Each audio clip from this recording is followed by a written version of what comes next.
It's the Stand-Up Sit-Down with special guest Ellory Smith and your host Dan Pena.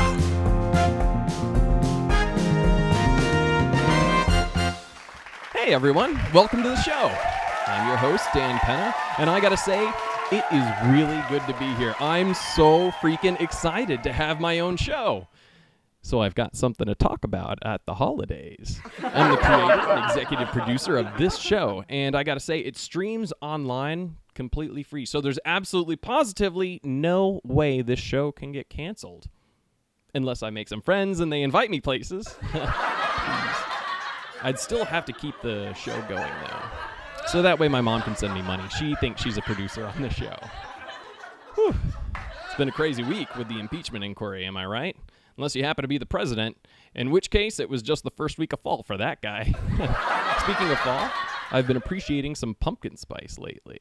That's right, my favorite of the reject Spice Girls. Although, I do like everything but the bagel spice. That's a good one, too. It's football season, the time of year when Americans can all come together, grab a beer, and hate the Patriots together. Am I right? I was a Bills fan today. Go team, not Patriots. Oh man, many people are playing fantasy football, like the Raiders, fantasizing what it would be like if it worked out with Antonio Brown, or what if they won the division, or what if their owner, Mark Davis, actually paid for a haircut. Me? I'm a Texans fan and a Game of Thrones fan, which is pretty much the same thing. It always starts off really promising, but then mid-season, all my favorites are dead and winter is coming. This show was taped in front of a live studio audience. Just thought you should know that. And I think you should know that by live studio audience, I'm referring to my dog Grendel and producer Annie. We've got a fantastic show for you today. Ellory Smith is here. She's from Robot Chicken, so whatever you do, don't go away. Everybody, please welcome Ellory Smith. Hey, welcome. Thank you so much. Please have a seat. We've got a dog in studio. This is Grendel. How did you get there? I got that name by working in Buena Park. I would always drive by this psychic house. They would have like a sign out front that said like palm readings for $5. So one day I stopped by to try and avoid the traffic and paid the $5, and she was like, do you want to know who you were in your past life? And I was like, sure, for like an extra $1, why not? Yeah. She upcharged you for that? For $1, and I was like, why not? And so, you got mad. Maybe, because she said my name was Beowulf, and I was like, really? Wow, the famous fictional literary character. Potentially fictional. Yes, yeah, I guess it's not disproven. But yeah, like a week later, I was like gonna adopt Grendel, and I was like, well, if I'm Beowulf, then this creature this has to be very Grendel. Interesting. I will eventually need to kill him. You're originally from New York, though, right? Yes, I'm from Albany, New York. Okay. Yeah. So upstate. Upstate, yeah. Okay. So I started stand-up in Albany, and then I moved to Boston. And not until I was living in Boston did I go do stand-up in New York City. Okay. Yeah. Did you go to like Boston Conservatory? Or? I went to Emerson College. Emerson. Rock and roll. So rock and roll. It's like still being in college. There's so many Emerson kids out here. It's wild. Okay. Yeah. I'm sure you run into them all the time. I'm sure, and I just never don't knew. know. Cleverly disguised as regular Yes, people. yes. They're hiding among us. So what brought you to Boston? Well, I knew that I wanted to do stand-up and work in TV. Do you know Jay McBride? Yes. So she got me into stand-up. We were working at Trader Joe's together in Albany, New York. And she brought me to my first open mic when I was like 17, and I just never stopped. And then I knew that I wanted to go to Emerson because I knew that like historically a lot of big stand-ups had come from Boston. And then also I knew that I wanted to work in television, and then Emerson had a good television program. Okay. So I did my freshman year in Albany, and then I transferred into Emerson. Nice. And like started really hitting some pavement. Yeah. Nice. So I was writing like through high school. I won like a few high school awards, and I thought like very seriously that I would be like a poet, like a poet laureate type. That'd be cool. And then I realized that there's no money in that, like not at all.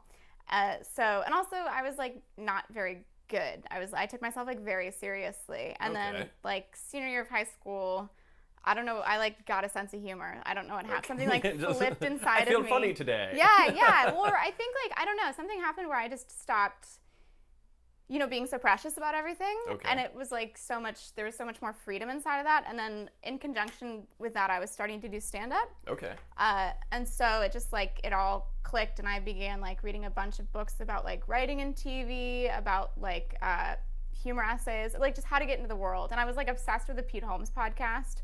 Yes. Because it was like the only thing that I knew. Do you know what I mean? Like I had like, because I grew up in a town where like, I didn't really have a theater program in my school. There were no improv teams. There was one open mic every week. So I just had no access to comedy, so I would just like consume everything that I could. So did you just then become like a big fish in a very tiny pond? Yeah, well, because the Albany scene is so small. I was there for like a year and a half, and I was like probably like upper mid ranks. Okay. And then I moved to Boston and I started all over again. And then 3 years later, I was in that same spot where it's like upper mid ranks, and I wish I had stayed another year or two in Boston.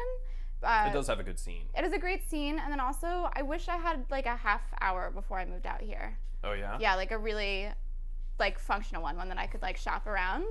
Did you just come out here with like 5 minutes, 10 minutes or something? When I moved down here, I was like, I have 15 minutes. But no, I moved out here because I was finishing school at like the Emerson Satellite campus. Okay. And I thought that I had like a good 15 minutes, but I was wrong. I was so wrong. That's kind of how it always starts. That's how it always happens. You're like, I'm hot shit, I've got 10 minutes maybe. And then the more you do your comedy, the less you like it, or like the more like your taste becomes refined and your skills like aren't quite there yet. Yeah. So like the older I get, like the bigger the space between the art I'm making and the art I want to make. Yeah. And that's been a little uncomfortable. I did a tour where I had to do a 30-minute set, and I was not ready. Yikes. And so it just kind of became like me just talking about stupid shit and be like, how about that weather? Yeah. I did 45 minutes in Vegas last year, and I was like, first of all, there was nobody really in the audience, and I was so unprepared. Not so unprepared. Like I had a half hour, but it was like every single joke I had ever written in my entire life. Okay. Like regardless of quality. Like literally every single one. I don't care if this ties in or not. Exactly. It goes in. There were no transition sentences. Not a single one. And also I think like the LA scene, like it sort of forces your style to be like joke, because you have 3 minutes at every mic. And even when you do a show, you get like 6 maybe, 6 to 8. So Plus the LA scene is completely different from most other scenes. Yes. Because almost every single show out here is like a showcase show, where it's like if you go on the road, you've got your headliner who does like 45 minutes, you got your opener who does like 15 minutes, and maybe like, a few other acts. Yeah. But like I feel like out here in Los Angeles, there are no headliners, it's like 30 people all with like 4 minutes each. Yeah, honestly, which is like such a bad way to run a show. But yeah, it's true. Also, I think out here more people will dabble in stand-up. Like actors will do it to cross-train, or like improvisers. I recommend it for everybody. Yeah, me too. Yeah, it's amazing. Also, the opposite is true. I think stand-ups could stand to cross-train a little bit more. Yeah, absolutely. Because especially with like improv and stuff, I can never do crowd work for the life of me. I'm so terrified. Me neither. I took an improv class in college, but I got a D in it. It was at 8 a.m. and I went so stoned every day. Yeah. So I didn't really set myself up for, I smoke weed. I didn't really set myself up for success there.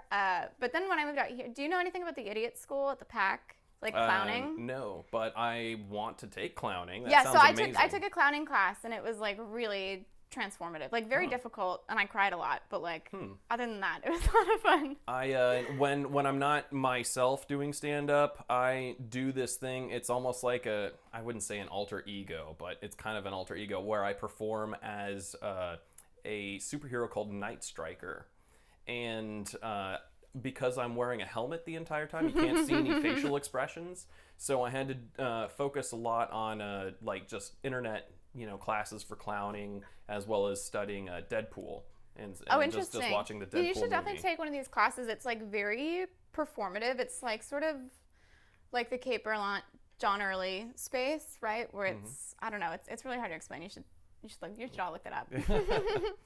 So you write for Robot Chicken, and you just were nominated. You are nominated for your episode. Why Is It Wet? Right? Yeah, you know the name of it. Oh my goodness. Actually, I've seen the episode several times. Really? Yeah, my favorite one, and I don't know if you wrote this or not, but I laughed so hard at the Monsters Inc. One. No, that one is such a good one, though. That one's so good. That one's a good one. Which ones were you responsible for? I can't really remember. I know 2 of them, and I'm sure that there are more, but the 2 that I really remember are the Breakfast for Dinner one with Jesus Christ, and then the Helga one where she's Buffalo Bill. Oh, with Hey Arnold's head. Yes, that one was mine. Actually, that one got posted to YouTube, and people, like, hated it. Really? Yeah, why? Because they were like, this is disgusting. I just, like, lost 3 minutes of my life. It was only a matter of time before Helga would take it in that direction anyway. Believe me, I know. Like, I wrote the damn thing. I wrote the damn thing. So that's cool. The Emmys are coming up a little bit later this month. Yeah, about 2 weeks from now. Yeah, the 22nd, I believe. No, those are the real life Emmys. We're in the Creative Arts Emmys. Okay. Which are like we'll be up against like some children's shows. Okay. But that's the 14th. Cool. So if you get an Emmy, do you have you've got a speech prepared and everything else? No, that would not be me. That would be my boss. Like my showrunner would talk. I don't even think. I mean, I would probably get to go on stage, but that would be about it. Yeah. Yeah. Do you have like a spot already picked out for your Emmy? No, I was thinking about how odd it would look in my apartment because my apartment is so sad and shitty, and like then I would have this. I can't even imagine that we win. Like it would make no sense. It would make no sense. I think it would make sense. It was a hilarious episode. Thank you. We're up against SpongeBob though, which is like extremely popular.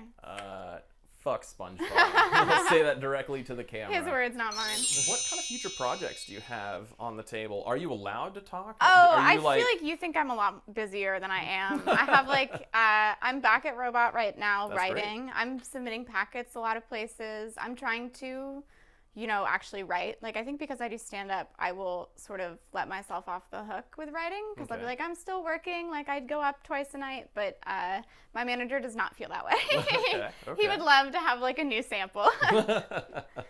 Well, since I always play a game with my guests, and since you are a writer, I have a writing game that I would like to do with you. So I've got some Mad Libs here. And you're going to write a Michael Bay. Oh, really? Okay, this is fun. A Michael Bay story. Is that the outline of the Mad Lib? I'm going to read it after you give me all your things. I'm wondering if you downloaded a Michael Bay Mad Lib is what I'm wondering. I believe I have. I love it. It's so funny. That is so funny. I'm going to need a man's name. Bruce. Okay, and an occupation. MTA bus driver. MTA bus driver. Okay, so what we have right now is Bruce is a normal MTA bus driver. Then one day, a bus explodes, causing a fire hydrant to blow up, and a nearby pressure cooker erupts into an oblong of flames. Chad realizes he's being chased by the government, who's trying to run him over. See, this is a really good movie. This is good, yeah. Not bad. Yeah. It's not funny, but it would play. We tried. Well, I didn't try. I really didn't try, but it would be a good movie. Another man's name. Want to just keep Mr. Bruce? Keep Bruce. Kevin. Kevin. Famous actor. Jason Schwartzman. He lives in this area. Does he? Yeah. That actually makes perfect sense for him. Occupation. Podiatrist. And a number. 42. Obscure Japanese movie title. I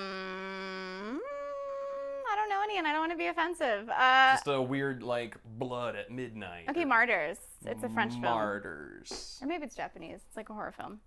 Verb. Action. Mow over. And a body part.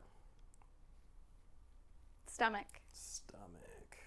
And what we have written out is Kevin is a very suave guy, played by Jason Schwartzman.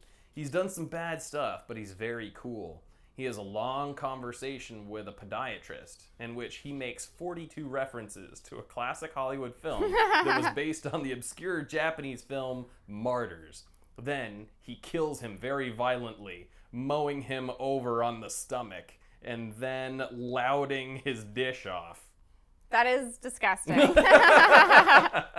That's disgusting. It does seem like a quintessential Quentin, though. Yeah. So I always wanted to write something with you. Ever since I found out you were a writer, I was like, I want to write something with Ellory. So I wrote my own Mad Lib. Oh, yeah? About you. Oh, shit. Let's do it. Yes, okay. So I'm going to need an adjective. Shiny. Shiny.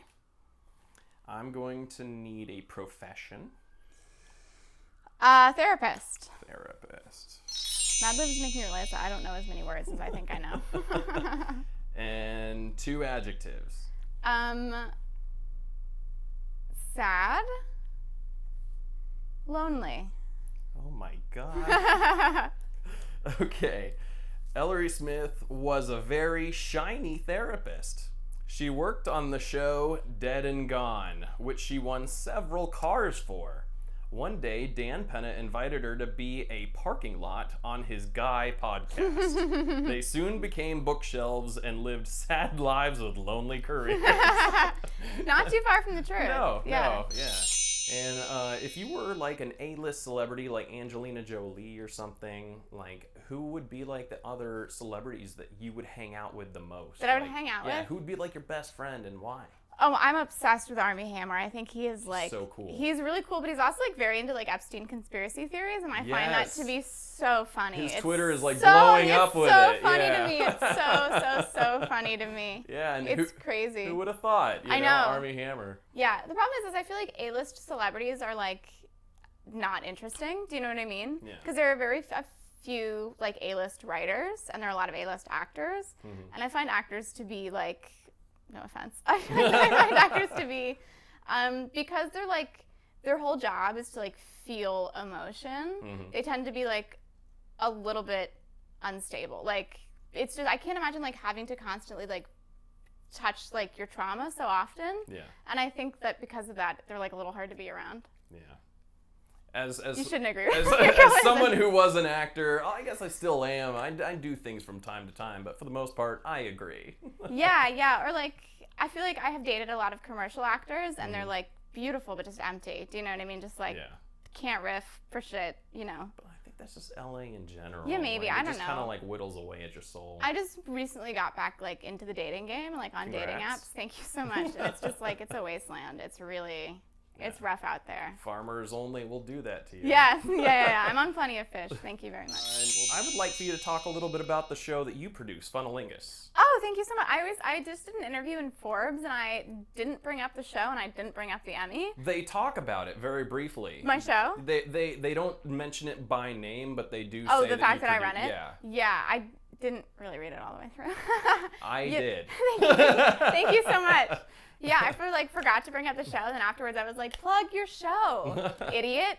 Yeah, Funnelingus, November will be our 2-year anniversary. That's so cool. Thank you. I remember when I first met you, I was producing shows as well, and I was just started it, yeah. And I was like, I'd love to bring you on my show, and you're like, I wish I could bring you on mine, but it makes sense because I feel like women are underrepresented in comedy, and this gives them a really great platform to like focus more specifically on female comics. Yeah, I will say though, the Los Angeles comedy scene is like an embarrassment of riches, to borrow my friend Danielle Perez's phrase, as far as like female comedians go. Like when I was in Boston, I was one of like maybe 5 comedians. Here I'm like one of like 200. Like it's so much nicer, and it's like when I started the show, I just felt like there wasn't a space where like you would see multiple women at once. Like it was like you would have 2 women on a show of like 8 people, and that was like the ratio. And then also it's like my non-binary friends, my friends who like go by they them, and like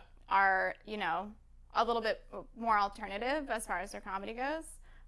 So yeah, it's been really great. I think eventually we might do a co-ed show, like an offshoot. But for now, it's really fun. It's also connected me to a bunch of women in entertainment, and that has been like priceless. Yeah, Yeah. I can imagine. Just having like a network of people who sort of like understand what it means to be sort of like an outsider in your field. Mm-hmm. Plus, I imagine it gets really creepy really fast. Being a female comic. Yes. I think honestly only the first year. Like it's really interesting to me to see like when women start stand up, there's the first year men are on them like white on rice, just like all over them, and like under the guise of like professional help. Like when I first moved to LA, I went to like drinks with a bunch of guys who were like, oh, like let's just talk about stand up, and then at that like drinks I would find out it was a date. Right? Where it's like in LA, like you get drinks to network too. Yeah. So like under the guise of that, like men will like trick you into dating, like into going on a single date. So yeah, I lost my point. What were we talking about? Oh yes, creepy. Yeah, so there's like a first year where it's, you know, men are just like insidious and all over you, and then after that first year they realize that you're not quitting, and they become less interested.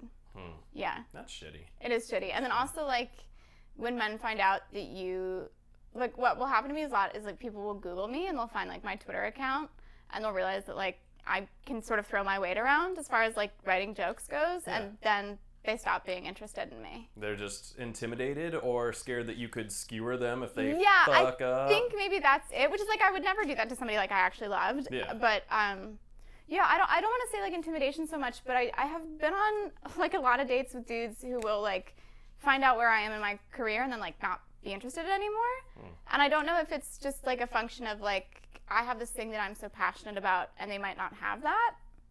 Or they might feel threatened Or they might feel threatened by like just how, you know, dedicated I am to the one thing. I don't know. It's been sort of hard dating because of it. And I haven't figured out like what the issue is yet. Yeah. Also, I can be like a little crazy online, and I think that might scare people away. It's good to be crazy. I mean, like, that's what online is for. Yeah, I mean, I'm playing my Twitter is like a character. Like, I'm playing a character. It's like, it's me, but it's like a heightened version of me, right? Like a really like outside the box version. I think you're a little sassier online. Oh, definitely. I'm like I'm way braver. I'm like a very like sort of soft and nice person. And then online, I get to be this sort of like tough chick. Okay. And that's been like kind of nice and empowering, but it's also sort of turned in on itself because now it's the first impression people get of me. And that's been like really difficult to be like, no, I'm playing around, like I'm doing like a character, you know, like not like really me. I was not deterred. I saw through. Thank you. You. Are there any plugs you would like to throw in? Funnelingus is September 22nd at 905 Rosemont Avenue. Is there an email for any budding comics or anything that they could? Yes, it's funnelingus.show@gmail.com. Also, you can find us on Twitter at Funnelingus, Los Angeles, LA. And everybody's welcome to the show. It's always a fun time. It's outside, so you can smoke weed. You know, nice. We're very about. hip. Yeah. Social media. How could everybody follow you? Oh, you can follow me at Ellory Smith on Twitter. You can just Google my name. It's pretty much the one. There's not a lot of... No one spells it your name. I found a few other with... Yeah, nobody spells it my way, which has been nice. Yeah. Interesting. So I really want to meet like a female comedian Ellory. I think that would like... Yeah. That would blow my mind.